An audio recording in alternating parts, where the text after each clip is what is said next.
नमस्कार, भाग्यम में आपका स्वागत है। ये प्रोग्राम उन सभी लोगों का स्वागत करता है जिन्हें लगता है कि ज्योतिष के माध्यम से उनकी समस्याओं के समाधान निकल सकते हैं।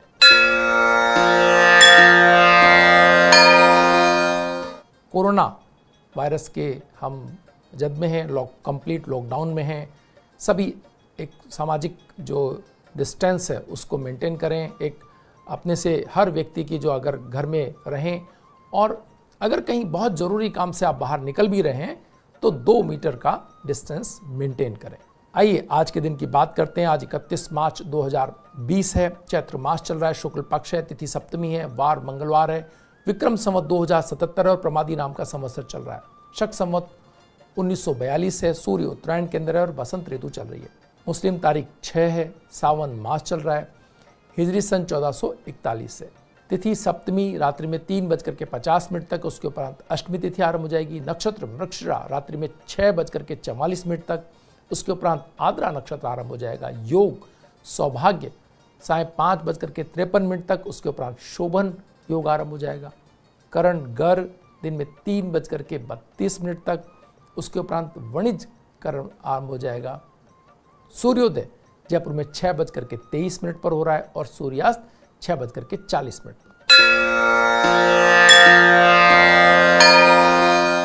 ग्रहों का गोचर में देखें तो सूर्य मीन राशि के अंदर है, मंगल बृहस्पति और शनि मकर राशि के अंदर है, बुध कुंभ राशि के अंदर है, शुक्र वृष राशि के अंदर है और राहु चंद्रमा मिथुन राशि के अंदर है, केतु धनु राशि के अंदर है।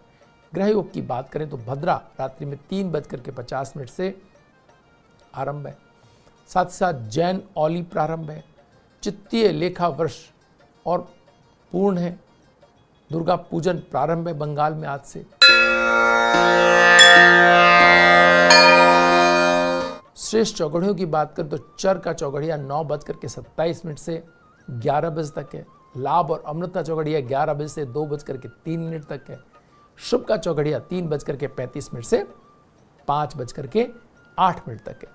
राहु काल वेला दिन में 3 बजे से लेकर के 4:30 तक है। राहु काल में जो लोग शुभ कार्यों को प्रारंभ नहीं करते हैं और कार्य को टाला जाना संभव ना हो तो मीठे पदार्थ का सेवन करके आप कार्य प्रारंभ करेंगे। इससे राहु काल का दुष्प्रभाव जो लोग मानते हैं राहु काल को कम उन्हें मिलेगा।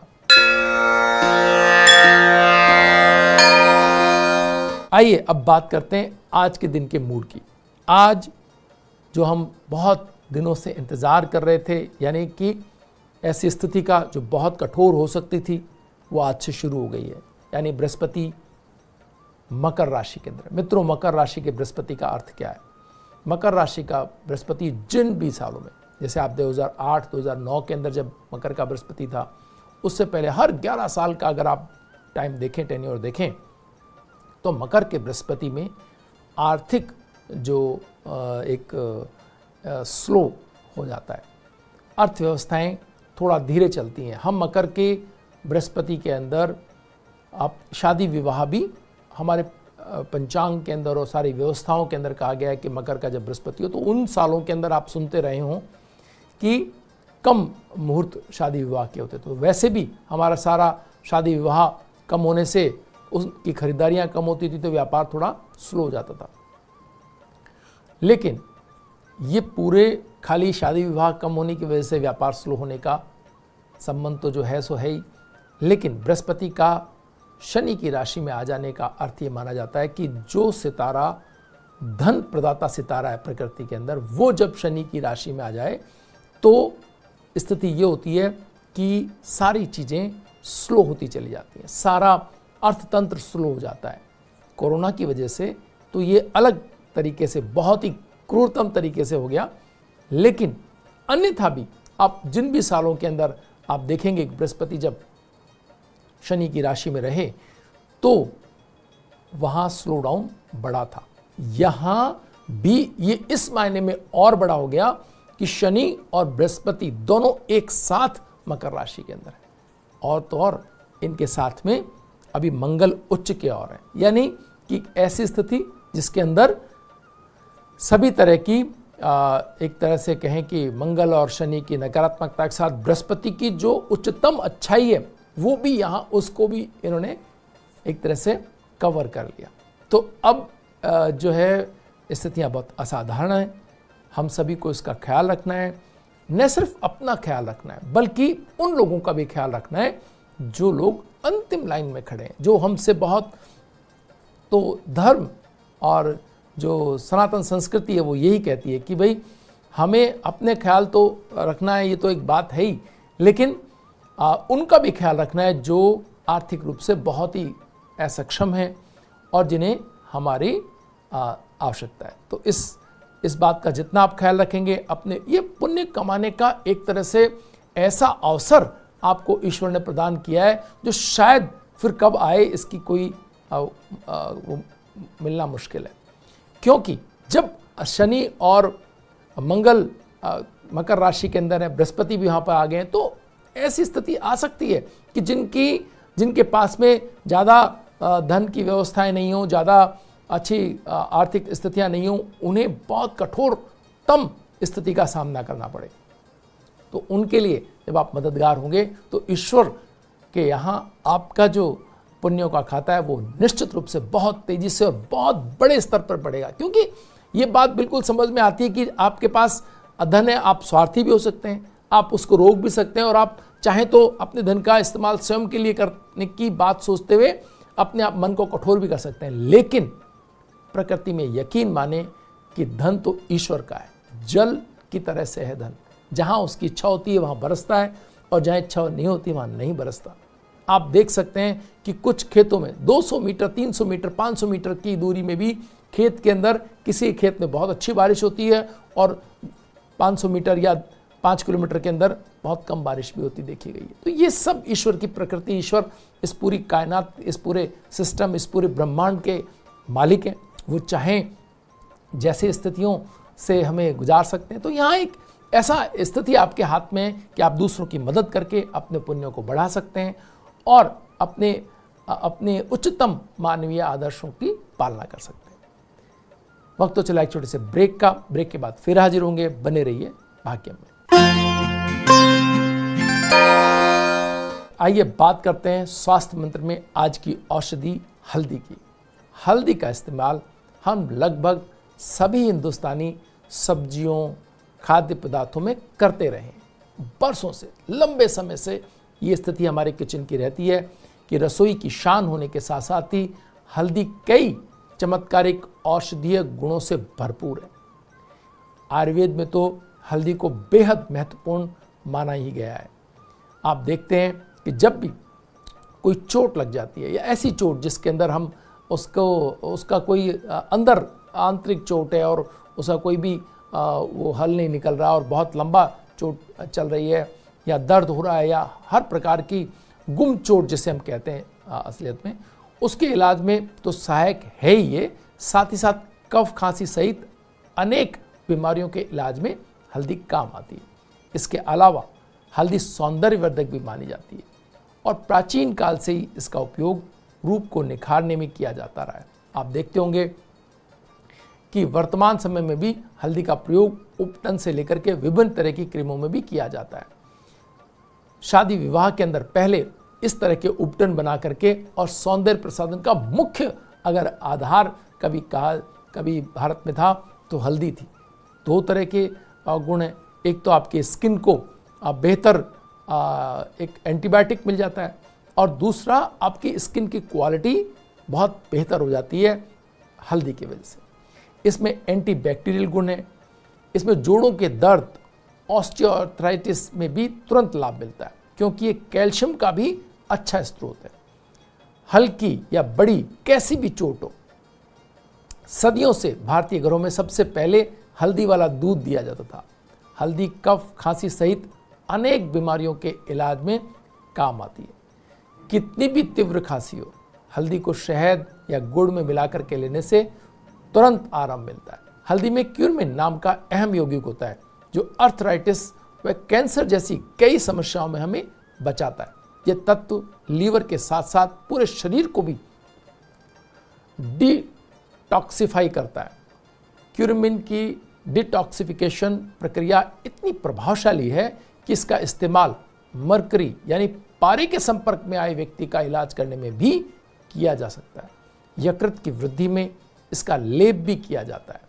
हल्दी बहुत ही पाचन संबंधी रोगों में अरुचि, भूख न लगना, विबंध, कामला, जलोदर व कृमि रोगों में भी लाभकारी पाई गई है। करक्यूमिन रक्त में ग्लूकोज के स्तर को कम कर सकता है, इससे डायबिटीज में आराम मिल सकता है। हल्दी के सेवन से टाइप 1 डायबिटीज से ग्रस्त मरीज का इम्यून सिस्टम बेहतर हो जाता है। इसके प्रयोग से ऑक्सीडेटिव स्ट्रेस को कम किया जा सकता है।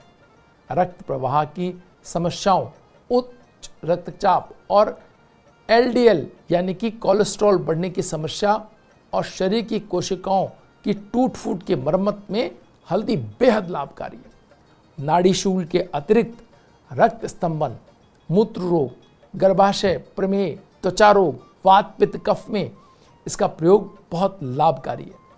इस प्रकार हल्दी की एक किस्म काली हल्दी के रूप में भी होती है। उपचार में काली हल्दी पीली हल्दी के मुकाबले अधिक लाभकारी मानी गई है। तो मित्रों, ये 20 प्रकार के कार्यों में काम आने वाली हल्दी आप सुबह से लेकर रात तक, सुबह अपने शुरू होने से पहले, अपना दिनचर्या शुरू होने से पहले आप हल्दी का सेवन कर सकते हैं शहद के साथ। दिन में आप सब्जियों के अंदर हल्दी का उपयोग कर सकते हैं, जो थोड़ा बढ़ा सकते हैं। अगर आपको किसी प्रकार के अपने रोग प्रतिरोधक क्षमता बढ़ानी है तो हल्दी का उपयोग आप बढ़ा करके, सब्जियों में हल्दी का उपयोग बढ़ा करके इसको काम में ले सकते हैं। साथ ही साथ रोग प्रतिरोधक क्षमता को बढ़ाने के अंदर अगर हम देखें तो हल्दी एक हमारे किचन के अंदर, हमारे घर के अंदर एक विशेष, एक तरह से औषधि कह लें, एक हथियार कह लें, हमारे पास मौजूद है। हम इसे सीधे तौर पर अपनी सब्जियों के अलावा भी दूध के अंदर इसको मिला करके इसका प्रयोग कर सकते हैं। दूध में मिला करके ली गई हल्दी रात्रि के अंदर खाना खाने के 2 घंटे बाद, 2.5 घंटे बाद अगर आप इसका अपन सेवन करते हैं तो अद्भुत इसका चमत्कार हम हमारी रोग प्रतिरोधक क्षमता पाने में कर सकते हैं। अस्थि रोग में, अन्य प्रकार के सभी रोगों के अंदर इसको अगर हम काम में लेंगे तो बहुत ही ऊंचे दर्जे की रोग प्रतिरोधक क्षमता के साथ साथ, जो कि आज की हमारी प्रथम आवश्यकता है कि हमारी रोग प्रतिरोधक क्षमता कैसे बढ़े, तो हल्दी के लगातार सेवन से हम हमारे अंदर ये रोग प्रतिरोधक क्षमता हमारे किचन के अंदर, और कहीं जाने की आवश्यकता नहीं, किचन से ही हम ये रोग प्रतिरोधक क्षमता पा सकते हैं। वक्त तो चला एक छोटे से ब्रेक का। ब्रेक के बाद फिर हाजिर होंगे, बने रहिए भाग्यम। ब्रेक के बाद एक बार फिर आपका स्वागत है। आइए बात करते हैं भाग्यम में सितारों के सितारे की। आज हमारे पास कुंडली है दीपिका पादुकोण की। दीपिका पादुकोण भारतीय फिल्म अभिनेत्री हैं। वो दुनिया के सबसे अधिक भुगतान पाने वाली अभिनेत्रियों में से एक है।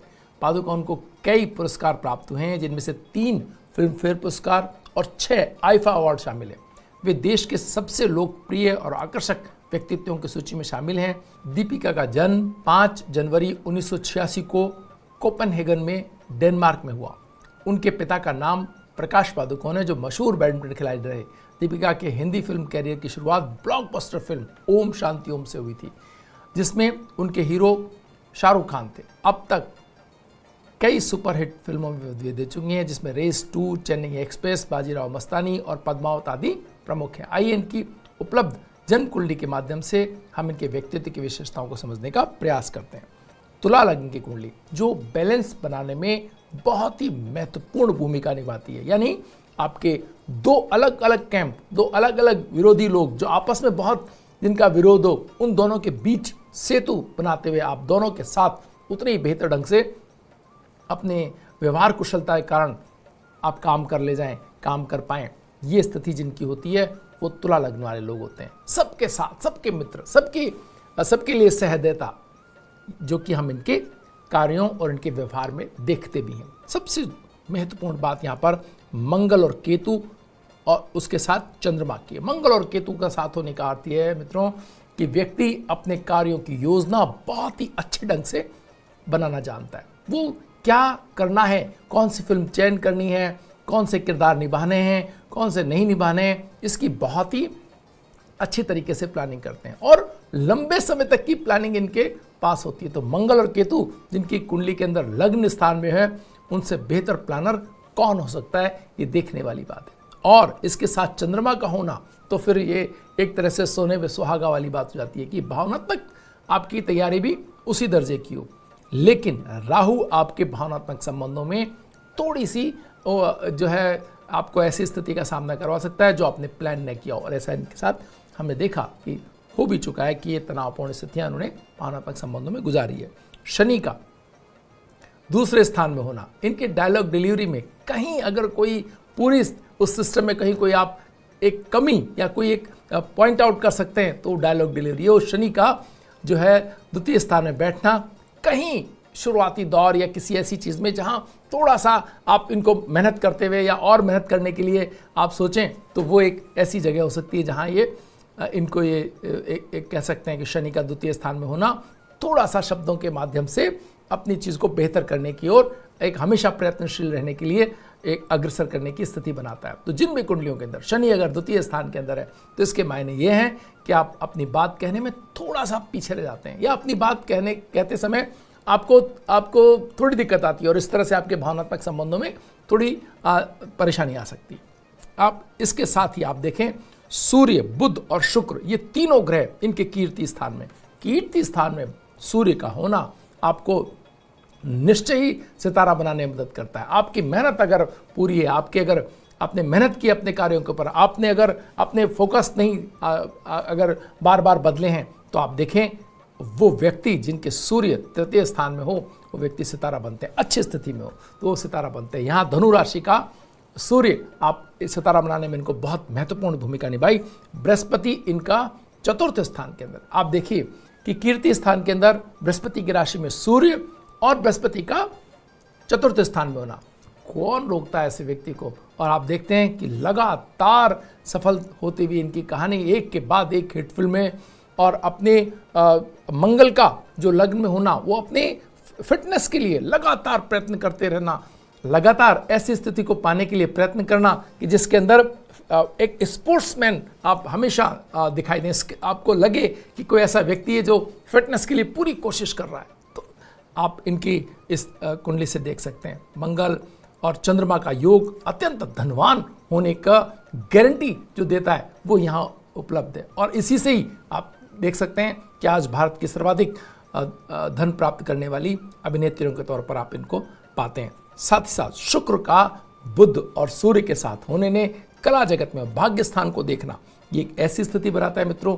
जहां पर भाग्येश जब भाग्य स्थान को देखे तो व्यक्ति को भाग्य के माध्यम से, जो पहली ही फिल्म आपको इतनी बड़ी मिल जाए तो फिर आप सोच सकते हैं कि कितनी ऊंचाई आपको सहज प्राप्त हो गई। उसके बाद फिर चीज़ें सहज हो जाती हैं, अगर वहाँ से चीज़ें ठीक हुई तो फिर आपको लंबी सफलता का दौर शुरू हो जाता है। तो यहाँ इन्होंने पाया भाग्येश जब भाग्य स्थान को देख रहा था, सूर्य भी भाग्य स्थान को देख रहा है और उसके साथ साथ ही शुक्र भी भाग्य स्थान को देख रहा है, तो व्यक्ति की इनकी सफलता ने एक तरह से इतिहास रचे।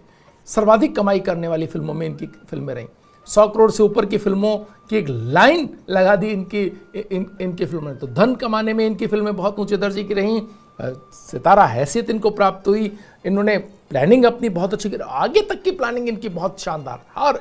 और लकी फॉर अदर्स, यानी जब आपका चंद्रमा और मंगल साथ होता है तो आप दूसरों के लिए भी उतने ही लकी होते हैं। तो ये जो बात है कि भाग्येश भाग्य को देखे, सूर्य भाग्य स्थान को देखे और चंद्रमा मंगल के साथ हो तो व्यक्ति दूसरों के लिए लकी हो जाता है। आप देखें कि जिन भी सितारों के साथ काम इन्होंने किया उनको भी सितारा बनाया, उनकी भी चीज़ों को आगे बढ़ाने और उनको ऊंचे दर्जे की सफलता दिलाने में इनकी भूमिका कोई छोटी नहीं कह सकते। भाग्य के आप अगर उससे कहें, मतलब अगर ये देखें कि सिर्फ प्रयत्न और श्रम तो एक जगह है, लेकिन अगर भाग्य की ताकत का अगर आप अंदाज़ा लगाना चाहें इस कुंडली की तो अद्वितीय आप इस श्रेणी के अंदर आप इस कुंडली को रख सकते हैं कि जब लग्नेश भाग्य स्थान को देखे, भाग्येश भाग्य स्थान को देखे और सूर्य भाग्य स्थान को देखे तो व्यक्ति की स्थिति क्या होती है वो इस कुंडली से समझ में आता है। और चंद्रमा और मंगल साथ हो तो व्यक्ति को किसी तरह की परेशानी आती नहीं, आगे से आगे लोग उनके लिए प्रयत्न करते हैं, आगे से आगे एक पूरी टीम उनके लिए काम करती है और वो भी बिना किसी भी सोचे समझे, बिना प्लानिंग करिए कोई काम नहीं करते। बहुत अच्छे योजनाकार, युद्धविति निसारद लोगों को जो कहते हैं हम, वो एक यहाँ पर बनता है। तो आप एक ऐसे अच्छे प्लानर और अच्छे मेहनत करने वाले, धनवान और कीर्तिवान की कुंडली बनती है। तो जो भी ज्योतिष के छात्र हैं वो देखें कि कैसे जो छोटे बच्चे आपके पास हैं जो कला जगत में अपना भाग्य आजमाना चाहते हैं, अगर वो इस तरह के योग उनकी कुंडली के अंदर हैं, भाग्य की इतनी ऊंची स्थिति कुंडली के अंदर है, तो आप यकीन माने कि वो सितारा हैसियत प्राप्त करेंगे ही करेंगे। और ये कुंडली अगर फिल्मों में इतनी ऊंची सफलता नहीं प्राप्त करती तो मंगल और चंद्रमा के योग से पंचम स्थान का शनि अगर जो है मंगल के साथ और होता तो हम कह सकते थे खेल जगत में भी ये उतनी ही ऊंची स्थिति उनको मिलने की पूरी संभावना एक कुंडली दर्शाती है। भाग्य में आज इतना ही, कल फिर हाजिर होंगे नई जानकारियों के साथ। तब तक के लिए नमस्कार।